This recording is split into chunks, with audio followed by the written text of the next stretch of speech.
अस्सलाम वालेकुम। ब्लैकमेलिंग और पीसीबी को ब्लैकमेलिंग 5 लोगों की तरफ से किस मामले पर ब्लैकमेलिंग और पीसीबी ने उस पर क्या सख्त एक्शन लेने का फैसला किया है, इसकी अपडेट्स मैं आपको इस वीडियो में शेयर करूंगा।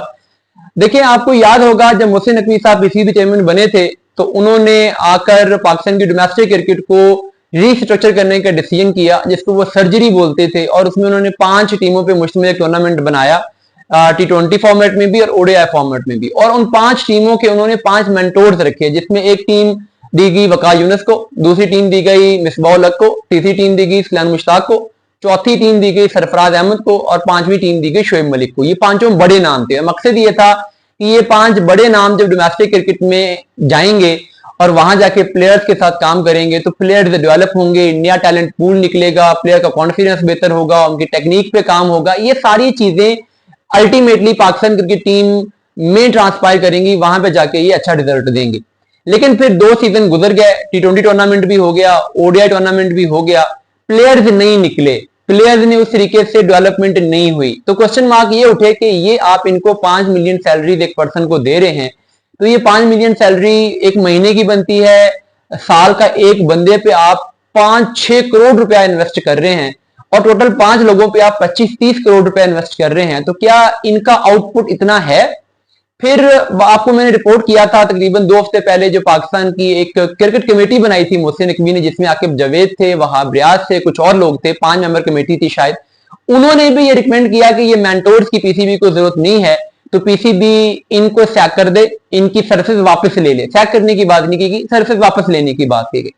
तो मोहसिन नकवी ने उनकी रिकमेंडेशन पे अमल करते हुए मेंटोर से ये कहा कि आपकी सर्विसेज अब मजीद रिक्वायर्ड नहीं है, तो आप लोग रिजाइन करते हैं, हम आपको पीसीबी में कुछ और जगहों पे एडजस्ट करेंगे। जैसे कि सरफराज से वादा किया गया कि आपको हम अपनी सिलेक्शन कमेटी में ले आते हैं, मिसबाह को कहा गया कि आप जो हमारी रेड बॉल की टीम है उसके हेड कोच बन जाए, और बाकी जो 3 लोग थे उनको भी कहा गया कि हम आपको फ्यूचर में एडजस्ट करेंगे, आप रिजाइन कर दें।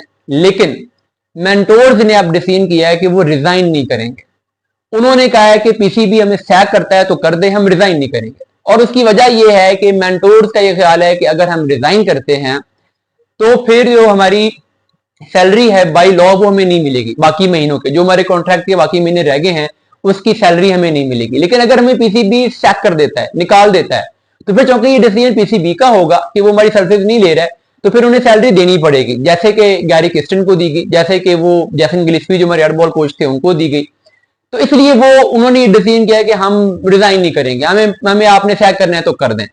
अब ये वो ब्लैकमेलिंग है जिसका सामना पीसीबी को करना पड़ा।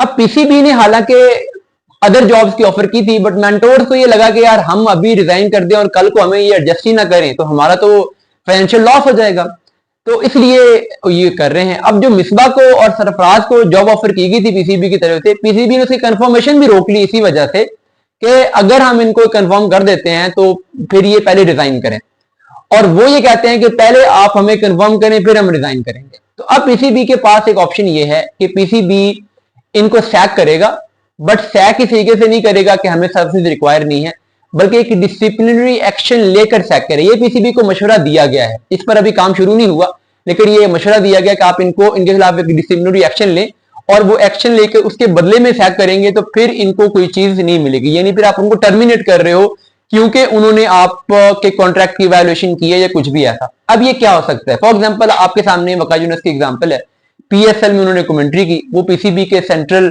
कॉन्ट्रैक्टेड मेंटोर थे, उनको ये अख्तियार नहीं था कि वो कमेंट्री करते। जाहिर है पीसीबी के साथ अब उनकी अंडरस्टैंडिंग होगी कि चलो ठीक है यार कर लो, लेकिन अब सवाल यह भी है कि पीएसएल भी तो पीसीबी का ही है, तो ऐसा नहीं है। पीएसएल की ओनरशिप पीसीबी के पास जरूर है, लेकिन पीएसएल के जो एग्जीक्यूटिव डिसीजंस है वो उनका एग्जीक्यूटिव बोर्ड करता है, तो उसकी रिस्पॉन्सिबिलिटी पीसीबी नहीं लेता।